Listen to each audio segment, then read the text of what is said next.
할렐루야. 우리 함께 사도신경으로 우리 신앙 고백하시면서 주님 앞으로 나아가겠습니다.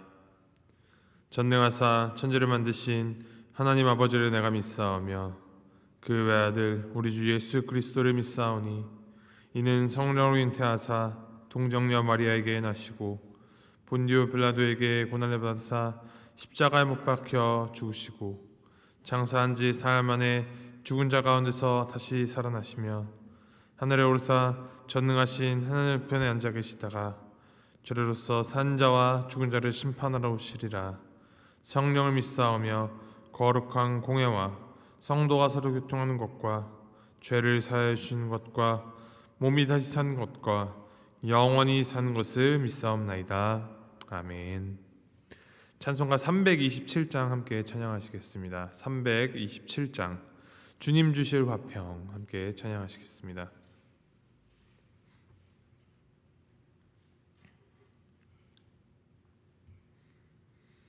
327장 함께 찬양하시겠습니다.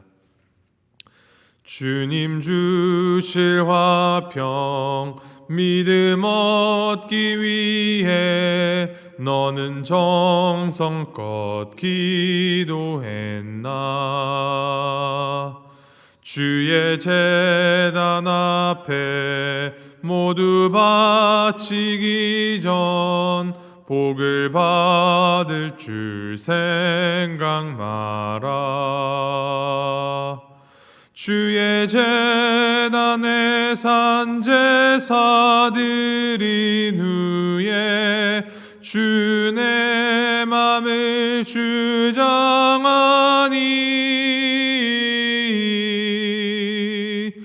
주의 뜻을 따라 그와 동행하면 영생 복락을 누리겠네. 주의 밝은 빛에 항상 활동하며 선한 사업을 힘쓰겠나.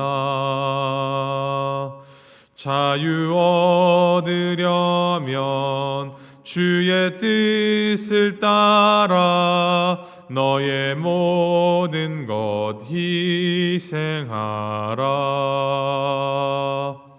주의 제단에 산 제사 드린 후에 주 내 맘을 주장하니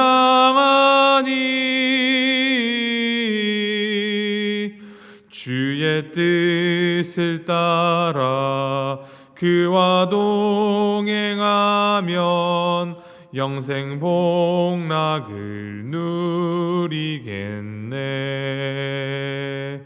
주의 제단 앞에 모두 바친 후에 주와 온전히 사귀겠네. 주님 주신 기쁨 또한 그의 사랑 어찌 말로 다 형용하랴. 주의 제단에 산 제사 드린 후에 주 내 맘을 주장하니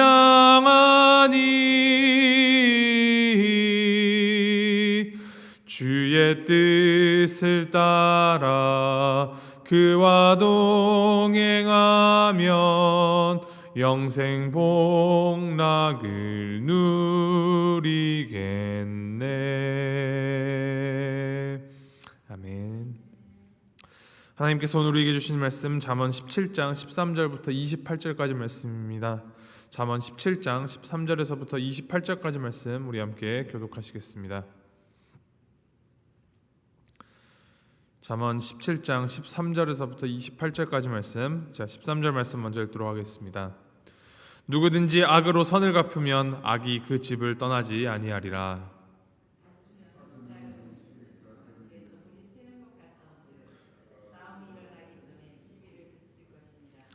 악인을 의롭다 하고 의인을 악하다 하는 이 두 사람은 다 여호와께 미움을 받느니라.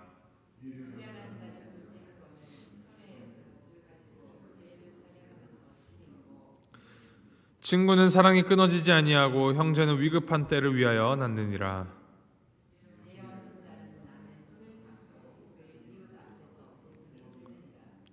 다툼을 좋아하는 자는 죄과를 좋아하는 자요 자기 문을 높이는 자는 파괴를 구하는 자니라.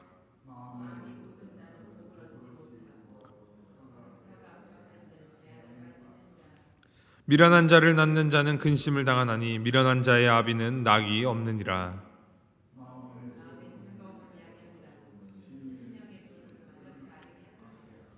악인은 사람의 품에서 뇌물을 받고 재판을 굽게 하느니라.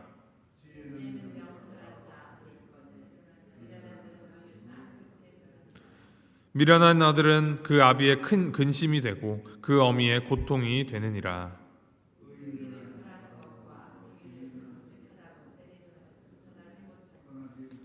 말을 아끼는 자는 지식이 있고 성품이 냉철한 자는 명철하니라. 미련한 자라도 잠잠하면 지혜로운 자로 여겨지고 그의 입술을 닫으면 슬기로운 자로 여겨지느니라. 아멘. 오늘 말씀에는 미련하고 어리석은 자에 대한 경고의 말씀이 주를 이루고 있습니다. 사실 어제 본문인 7절 말씀부터 오늘 마지막 28절까지 본격적으로 이 미련한 자의 모습에 대하여서 적나라하게 경고를 해주시는데 7절부터 이 미련한 자 혹은 어리석은 자라는 표현이 9번이나 등장을 합니다. 7절과 10절, 12절, 16절, 21절 그리고 24절, 25절, 28절 이렇게 여러 번에 걸쳐서 어리석은 자, 미련한 자에 대하여서 말씀을 해주십니다. 이렇게나 많이 여러 번에 걸쳐서 미련한 자, 어리석은 자가 어떠한 사람들이며 어떠한 결과를 얻게 되게 되는지를 이렇게 말해주고 있는 것입니다. 잠언 말씀이 말하고 있는 이 어리석은 자의 특징 첫 번째는 이제 말입니다.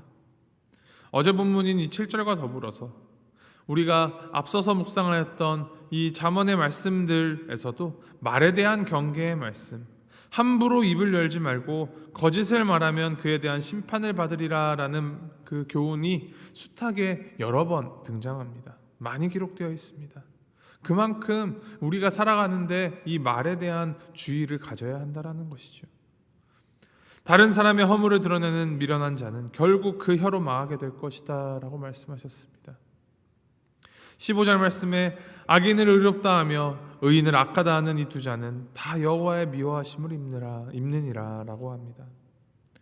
뇌물을 받았든지 사적인 이익과 연관이 되어 있든지 어떤 이유로든 악한 자를 의롭다 하고 의로운 자를 악한 자라고 이 거짓된 판결을 내리는 것은 하나님께 미움을 받는 행위입니다. 그것은 공의로우신 하나님께서 싫어하시는 죄악이라 합니다. 우리에게는 하나님께서 주신 하나님의 형상이 있기 때문에 무엇이 옳고 그른가를 판별할 수 있는 양심이 누구나에게 다 있습니다.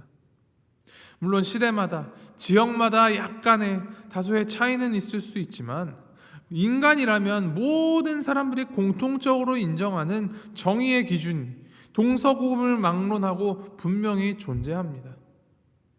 그런데 그 양심에 거치는 것을 알면서도 그것이 불법이고 불의인 것을 알면서도 그 죄를 눈감아주는 악인을 의롭다 하고 또 의인을 악하다 하는 이러한 거짓부렁을 말하는 자는 하나님께서 미워하신다는 것입니다. 이러한 사악한 자들 하나님께서 반드시 심판하십니다. 우리가 믿고 따르는 우리 하나님은 정의로우신 공의로우신 하나님이십니다. 따라서 우리도 그 하나님을 닮아 정의로운 모습으로 공의로운 모습으로 이 세상을 살아가야 합니다. 그것이 세상을 살아가는 참된 지혜다라고 말하고 있습니다. 같은 맥락에서 23절에 이제 뇌물에 대한 이야기가 나오는데 불법적인 뇌물로 정의를 헤집어 놓는 자 역시도 하나님께서 벌하신다 합니다. 뇌물을 받지 말고 재판을 굽게 하지 말라는 구절은 사실 구약 성경 안에서 셀 수 없을 정도로, 특히나 모세 율법 안에서도 여러 번 많이 언급되는 말씀입니다. 왜 그렇습니까? 그만큼 우리 사람의 마음이 이 돈이라는 것에 취약하고 거짓에 취약하기 때문입니다. 여기에선 누구도 자유로울 수가 없습니다.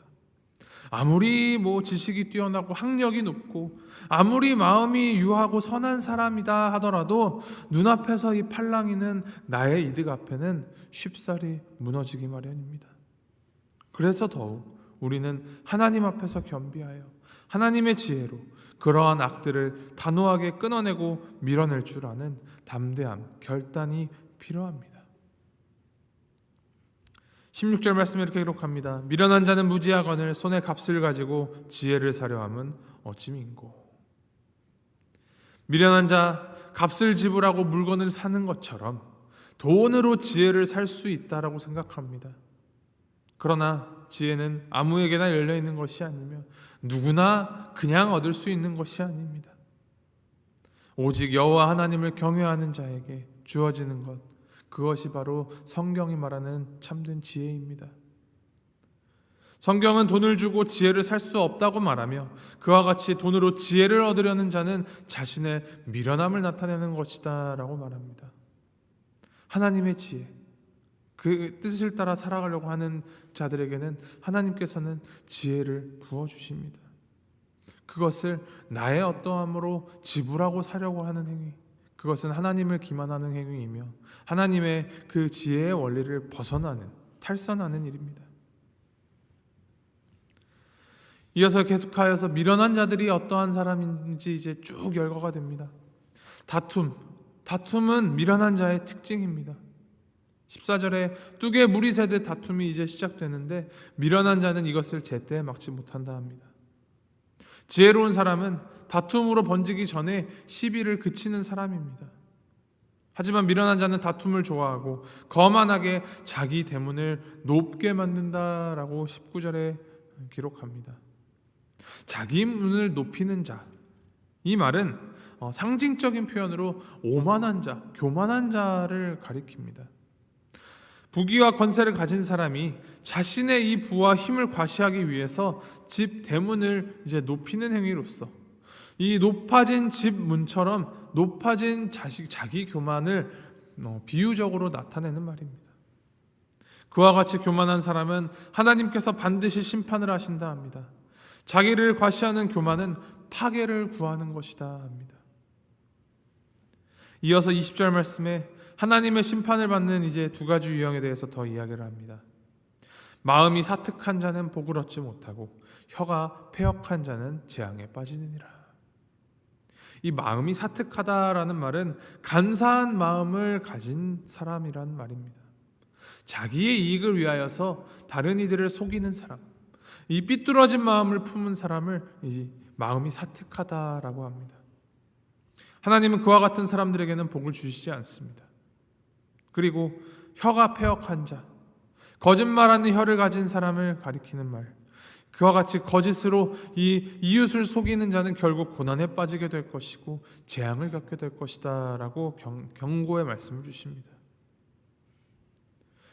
경솔함이라는 특징 역시 미련한 자의 특성입니다. 경솔한 자들은 이제 앞뒤를 재지 않고 그에 따르는 책임과 대가를 생각하지 않은 채 동업을 하고 보증을 서는 그러한 경솔함을 드러냅니다. 그러한 미련함은 근심을 낳고 마치 세균이나 바이러스가 퍼져나가는 것처럼 근심이 그의 주변으로 퍼져나가게 됩니다. 아비의 근심이 되고 어미의 고통이 된다 합니다. 이 17장 잠언 17장 말씀을 읽어내려가다 보면 누구나 미련한 자, 어리석은 자가 되지 않아야겠다라는 생각이 들 것입니다. 그러면서 나는 이러한 자는 아니지 라는 생각이 마음속에서 피어오르고 이 말씀을 그 누구누구가 묵상해야 하는데 이렇게 생각이 들지도 모르겠습니다. 그렇게 내 마음이 움직인다는 것은 바로 내가 어리석은 자, 미련한 자라는 증거입니다. 미련한 자의 모습은 바로 우리 안에 있는 모습들입니다. 세상의 의인과 악인이 따로 구별되어 있지가 않습니다.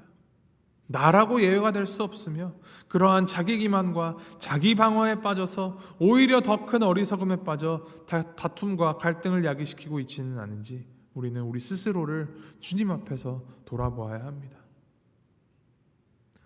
시간을 내어서 어제 본문까지 한 번에 이 17장 전체를 쭉 읽어내려가며 묵상해 보시기 바랍니다. 잠언 말씀이 우리에게 가르쳐 주듯이 신앙은, 이 믿음은 언제나 이 삶의 여러 방식으로 말이나 행동이나 심지어는 태도나 감정, 마음가짐 등으로 표출이 되게 됩니다. 마음속 어딘가에 그냥 가만히 묻어두고 숨길 수 있는 것이 아니라는 말입니다. 신앙은 반드시 언제나 우리 가운데에서 드러나게 되어 있습니다. 그래서 우리는 우리의 마음을 주님을 향한 올바른 믿음, 그 신앙으로 채우고 주님께서 허락하시는 그 연단을 통하여서 하나님을 경외하는 참 지혜를 겸비하여야 합니다. 그 지혜가 어디서 오는가? 결국에는 하나님의 말씀입니다. 무엇이 옳은가를 분별하는 기준은 항상 하나님의 말씀에 있습니다. 무엇이 바른 것인가를 말씀해 주실 수 있는 분은 이 세상의 창조주 되시고 우리에게 말씀을 주시는 하나님 한 분밖에 없기 때문입니다. 이것을 기억하시면서 미련한 자가 아닌, 어리석은 자가 아닌 하나님을 진정으로 경외하고 이 하나님의 사랑과 하나님의 정의를 구현하고 실현하며 실천하며 살아가는 참된 지혜자로 살아가시길 바랍니다. 그렇게 살아가는 그 길이 생명의 길이고 참된 복된 길입니다. 그것을 마음에 새기시면서 모든 삶과 우리의 관계들 가운데 하나님을 경외함으로 그 뜻을 이루는 삶을 살며 또한 내 욕심을 고집하지 아니하고 하나님의 그 선하신 뜻을 온전히 신뢰하고 가장 좋은 것, 가장 선한 길로 응답하시는 하나님께 날마다 감사로 나아가는 우리 모두가 되기를 주님의 이름으로 소망하고 축복합니다. 함께 기도하시겠습니다.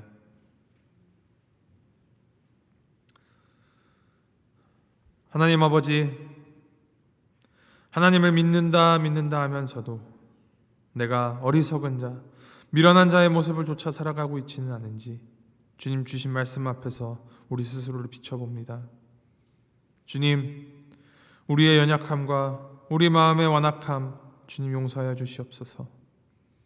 어리석음과 악함으로 하나님의 분노가 쌓이는 것도 외면한 채 그저 나의 성공만을 위하여서 달려가는 우매함을 더 이상 범하지 않도록 주님 앞에서 회개하며 나아가오니 주님, 우리가 방향을 돌이켜 주님만을 바라보고 주님께로 나아가도록 인도하여 주시옵소서.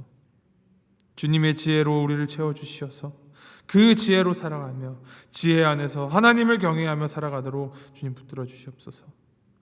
이 아침 우리가 드리는 기도가 내 뜻만 관철시키는 기도가 아니라 겸손하게 우리의 기도를 들으시는 하나님 앞에 모든 것을 내려놓고 맡기며 주님의 지혜와 인도하심을 구하는 기도로 나아가는 이 시간 될 수 있도록 주님 인도하여 주시옵소서. 이 모든 말씀 우리와 늘 항상 함께 하시는 우리 주 예수 그리스도의 이름으로 기도합니다. 아멘. 하늘에 계신 우리 아버지여, 이름이 거룩히 여김을 받으시오며 나라의 마옵시며 뜻이 하늘에서 이룬 것 같이 땅에서도 이루어지이다.